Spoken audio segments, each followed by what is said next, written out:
The signal from beyond. The discovery. Commander Elena Vasquez stared at her console aboard the exploration vessel Horizon's Edge. 3 years into deep space mapping duty, and nothing had ever looked quite like this.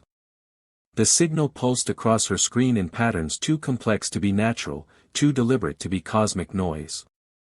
"Captain Rivera, you need to see this," Elena called across the bridge. Captain Marcus Rivera moved from his chair with the calm efficiency of someone who had spent 30 years navigating the dark between stars. He leaned over Elena's shoulder, his weathered face reflecting the blue glow of the display. "That's coming from the Kepler sector," Elena explained, her fingers dancing across the controls. "Distance is approximately 600 light-years. The pattern repeats every 47 seconds. Marcus studied the waveform. His gut told him this was the moment humanity had been waiting for since they first looked up at the stars. "Can you translate it?" "Working on it now, sir. The ship's AI is running it through every known language database and mathematical sequence." Elena paused as new data flooded her screen. "Captain, it's not trying to communicate with us specifically. This is a broadcast. A distress call." The bridge fell silent except for the soft hum of the ship's systems. Marcus felt his heart rate increase. First contact. After centuries of searching, of wondering, of hoping. And it was someone crying for help. "Get me Earth Command," Marcus ordered. "Priority Alpha. Tell them we found them." The decision. Admiral Catherine Park stood in the war room deep beneath Geneva, surrounded by holographic displays showing Earth's entire fleet disposition. The message from the Horizon's Edge had reached her 40 minutes ago. 40 minutes to change everything humanity thought it knew about the universe. "The translation is complete," said Dr. James Chen, the linguistics expert who had been called from his university office in the middle of the night. "They call themselves the Korathi Union. They're a coalition of 7 different species who have maintained peace in their region of space for over 4,000 years. And now someone is attacking them," Catherine said, reviewing the data. "Something called the Vrex Swarm," James confirmed. According to the message, the Vrex appeared 6 months ago from outside known space. They don't communicate. They don't negotiate. They consume entire worlds and move on. The Korathi have lost 18 planets. Their fleet is down to 30% strength. General Ahmed Hassan, commander of Earth's Marine Forces, spoke up from across the table. "Admiral, with respect, this isn't our fight. We don't know these aliens. We don't know what we'd be getting into." Catherine had expected this argument. Ahmed was a good soldier, cautious and practical. But she also knew he was wrong. "General, someone is being exterminated. They reached out across the galaxy for help. What kind of message does it send if humanity's first response to alien life is to ignore their suffering? It sends the message that we're smart enough not to jump into wars we don't understand," Ahmed countered. President Maria Santos entered the room, her security detail fanning out behind her. Everyone stood at attention. "At ease," Maria said, waving them down. "I've read the brief. Admiral Park, what's your recommendation?" Catherine had known this question was coming. She had spent the last 30 minutes weighing every angle, every risk, every possible outcome. But in the end, it came down to something simple. "We go," Catherine said firmly. "We send everything we can spare. Because if we don't, we're saying that human values only matter when it's convenient. That compassion has limits. That there are people in this universe we're willing to let die because helping them might be hard." Maria studied her for a long moment. "And if we lose ships? If we lose people? Then we lose them doing the right thing, Madam President." The room waited. Maria Santos had led Earth through the Mars colony crisis and the Belt Wars.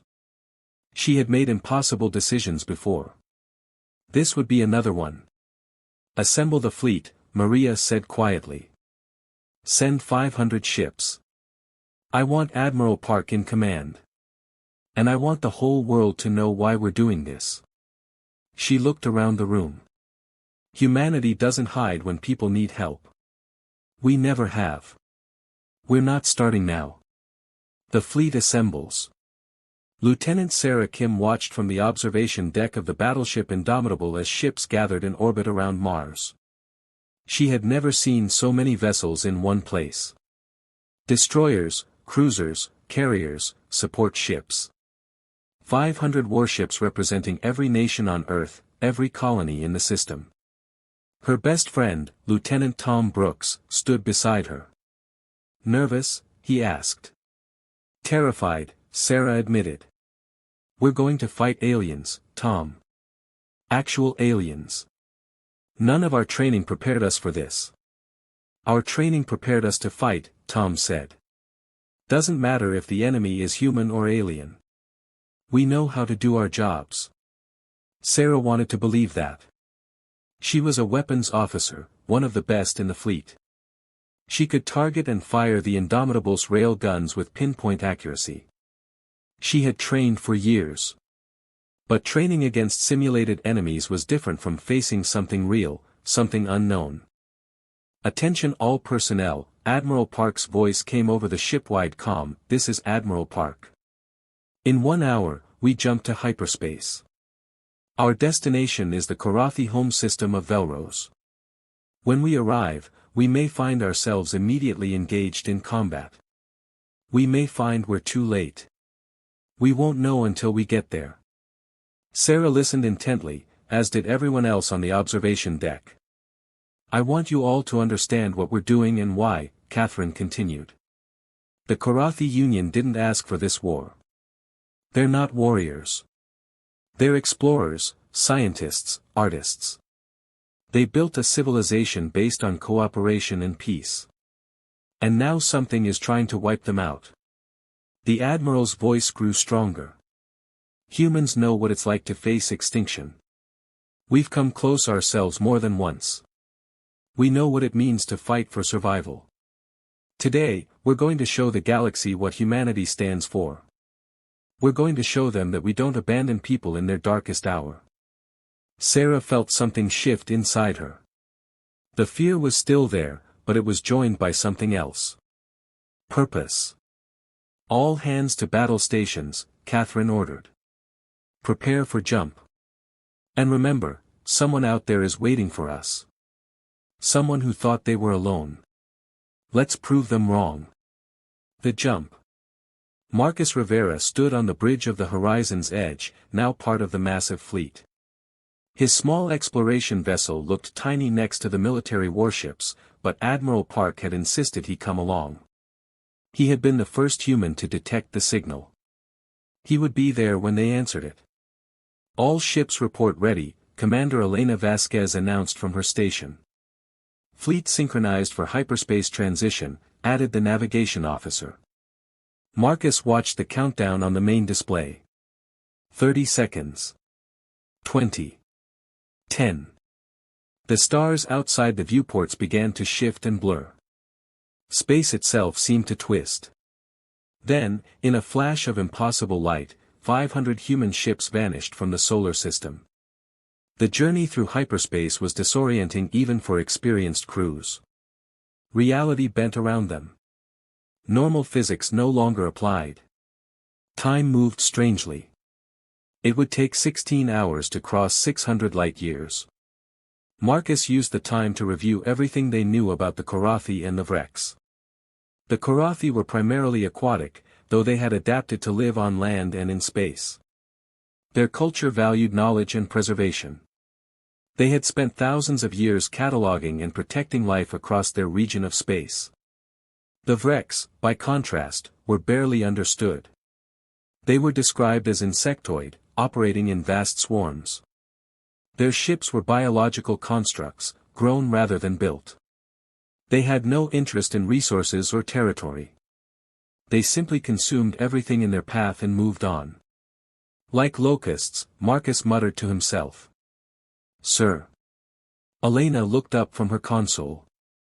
The Vrex. They're like a plague of locusts. They eat everything and then fly away to find more food. Elena considered this. That would explain why they don't communicate. You don't negotiate with your dinner.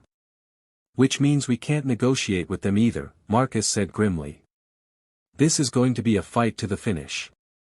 Arrival. The human fleet emerged from hyperspace at the edge of the Velros system. What they saw made even hardened veterans catch their breath. The system was burning.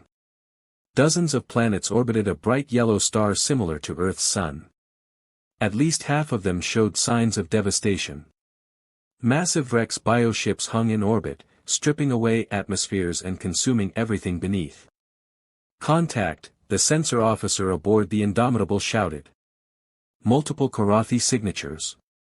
They're engaging the Vrex near the fourth planet. Admiral Park stood tall on her flagship's bridge. All ships, battle formation Delta. Prepare all weapons. Launch all fighters. She opened a fleet-wide channel. This is Admiral Park. We've come a long way. Let's make it count. All ships, advance. Show them what humanity can do. 500 human warships accelerated toward the battle. They had come to help. They had come to fight. They had come to prove that in a dark and dangerous galaxy, there were still those who answered the call. The Vrex turned to face this new threat. Their bioships, massive and horrifying, began to move. In the distance, the Karathi fleet struggled to hold position, their ships battered and failing. And then, as the human fleet closed to firing range, Sarah Kim's hands flew across her controls aboard the Indomitable. Weapons hot. Target locked. Firing. The first human shot of the first interstellar war lanced across space and struck home. First blood. The battle begins. The Indomitable shuddered as its main rail guns fired in sequence. Tungsten slugs accelerated to a fraction of light speed, crossing the distance to the nearest Vrex bioship in seconds. The impacts were devastating. The alien vessel's organic hull ruptured, spraying biological matter into the void. Direct hit. Sarah Kim called out, her voice cutting through the organized chaos of the bridge. Target's integrity failing. Good shooting, Lieutenant, Captain James Walsh said from the command chair. Acquire next target. Don't give them time to adapt. All across the battle space, human ships opened fire. Missiles streaked toward Vrex vessels, their nuclear warheads primed and ready. Laser batteries carved glowing lines through the darkness. The space between planets lit up with the fury of Earth's military might. Aboard the horizon's edge, Marcus Rivera watched the battle unfold with a mixture of awe and horror. The Vrex ships were unlike anything he had imagined. They weren't built from metal and circuits. They were grown, pulsing masses of chitin and flesh that moved through space like predators swimming through water. They're so big, Elena whispered beside him. She was right. Each Vrex ship dwarfed even Earth's largest battleships. They were hundreds of meters long, covered in weapons that looked more like organs than guns. But size alone didn't win battles. They're slow, Marcus observed. Look at how they turn. They're powerful, but they maneuver like cargo haulers. Human ships, by contrast, moved like dancers. Destroyer squadrons broke formation and scattered, approaching the Vrex from multiple angles. Frigates wove between enemy fire, their point defense systems shooting down the biological projectiles the Vrex launched.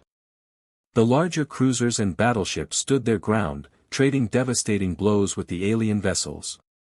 The Karathi response. Commander Thela of the Karathi Defense Fleet couldn't believe what her sensors were telling her. New ships. Hundreds of them. And they were fighting the Vrex.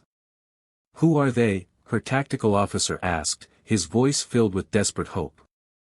I don't know, Thela admitted. Her ship, the Preservation, was one of only 12 Karathi vessels still combat-capable. They had been fighting for 6 months straight. Her crew was exhausted. Her supplies were nearly gone. They had been preparing for a final stand when these strangers arrived. "They're using kinetic weapons," her science officer reported. "Primitive by our standards, but incredibly effective. The force of impact is enormous. And those explosive devices, they're fusion warheads. Very crude, but powerful."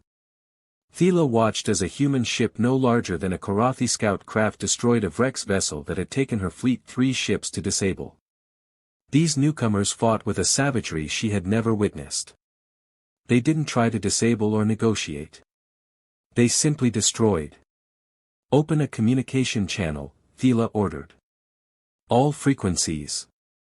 We need to know who they are." The response came almost immediately. A human face appeared on her view screen. It was Admiral Park, though Thela didn't know that yet.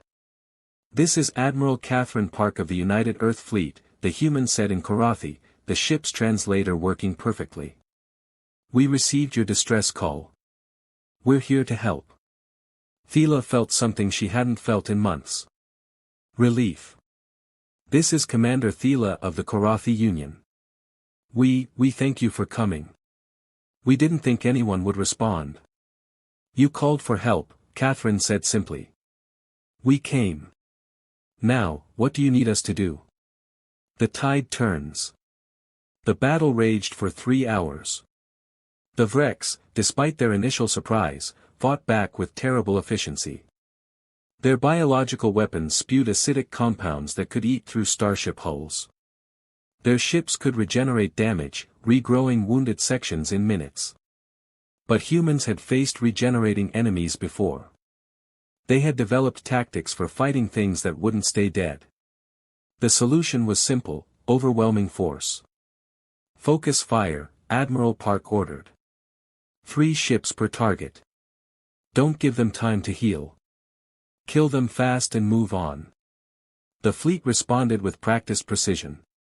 Battleship groups converged on individual Vrex vessels, hammering them with coordinated strikes. Rail guns weakened the organic armor. Missiles punched through the compromised sections. Lasers cauterized the wounds, preventing regeneration. One by one, the massive bioships died. Lieutenant Tom Brooks piloted his fighter, the Raptor 7, through a storm of enemy fire. His squadron had been tasked with protecting the fleet's destroyers from Vrex attack craft. The alien fighters were small, fast, and disturbingly alive. "They're adapting," his wingman, Maria Santos, called over the comm, "My missiles aren't tracking as well." "Switch to guns," Tom ordered. "Old-fashioned bullets. They can't adapt to momentum." The human fighters closed to knife-fighting range, their autocannons blazing. The Vrex craft tried to evade, but they weren't built for dogfighting with opponents who had spent centuries perfecting air combat. Tom's squadron tore through them like wolves through sheep. On the Indomitable, Sarah Kim worked her controls with mechanical efficiency. Target, lock, fire. Target, lock, fire. She had stopped counting her kills after the first dozen. Her rail guns had overheated twice and needed to cool. Her missile magazines were down to 40%. "Lieutenant Kim," Captain Walsh said, "the flagship needs fire support. They've got 3 Vrex heavies converging on them." "On it, sir," Sarah replied, already adjusting her targeting solutions. The flagship was Admiral Park's vessel.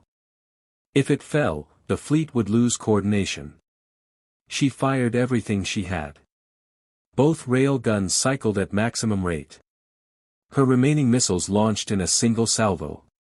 Laser batteries added their fire to the storm. The 3 Vrex ships approaching the flagship staggered under the onslaught. Other ships joined in. Soon, 24 human vessels were pouring fire into the 3 aliens. It was overkill by any reasonable standard. The Vrex ships didn't stand a chance. They burst apart, their biological systems overwhelmed. "Flagship secure," came the acknowledgement. "Good work, Indomitable." The Vrex retreat. As the 4th hour of battle began, something changed. The Vrex, who had fought with mindless determination since the beginning, suddenly withdrew. The surviving bioships turned as one and accelerated away from the planet. "They're running," Commander Elena Vasquez said with surprise. Admiral Park watched them go on her tactical display. 67 Vrex vessels had entered the battle. Only 19 were leaving. Earth's fleet had lost 23 ships, with another 41 damaged. It was a costly victory, but a victory nonetheless. "Do we pursue?" her tactical officer asked. Catherine considered it. Her ships were battered. Her crews were exhausted. The Vrex were retreating into deep space where they might have reinforcements waiting.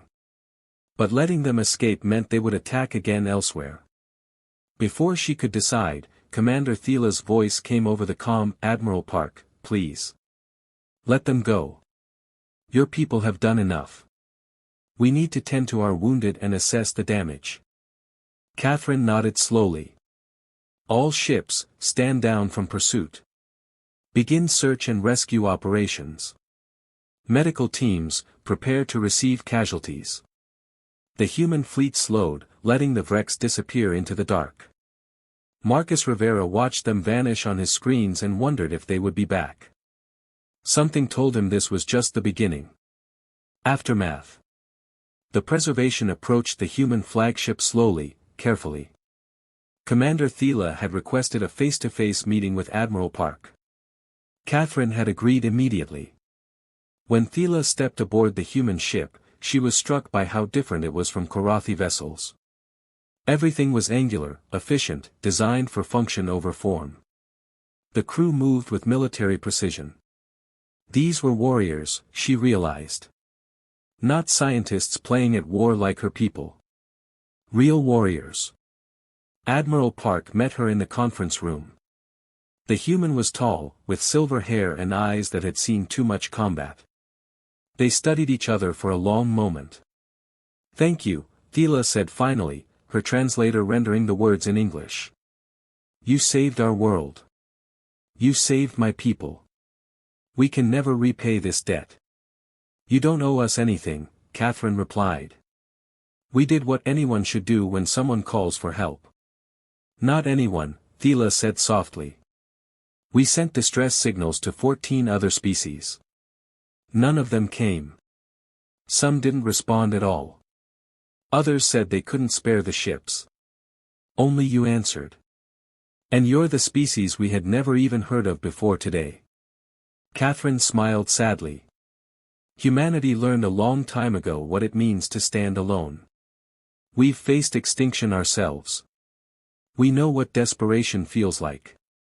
When we heard your call, we couldn't ignore it. Thiela's aquatic features showed something that might have been tears. "Who are you?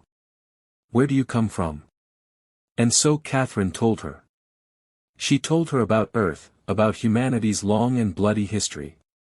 She told her about the world wars and the nuclear age, about climate change and the Mars colonies. She told her about how humans had nearly destroyed themselves a dozen times over and somehow kept finding ways to survive. "We're not perfect," Catherine admitted. "We've done terrible things to each other. But we've also learned from our mistakes. We've learned that cooperation is better than conflict. That helping others helps ourselves. It took us a long time to figure that out. And now you bring that knowledge to the stars," Thiela said. "Now we bring it to the stars," Catherine agreed. Thiela straightened, her exhaustion falling away for a moment. "Admiral Park, the Korathi Union would like to propose a formal alliance with humanity. We have technology to share, knowledge of this region of space, and gratitude beyond measure." "We accept," Catherine said without hesitation. "And we're going to help you rebuild. But first, we need to talk about the Vrex. They're still out there. They'll attack again." "Yes," Thiela said grimly. "They always do. They don't stop. They don't learn. They just consume and move on. Then we'll stop them," Catherine said with quiet determination. "Together. That's what allies do." Outside the conference room windows, human and Korathi ships floated side by side. Two species from opposite ends of the galaxy, brought together by war and bound by mutual respect. It was the beginning of something new. Something that would change the galaxy forever. Claude is AI and can make mistakes. Please double-check responses.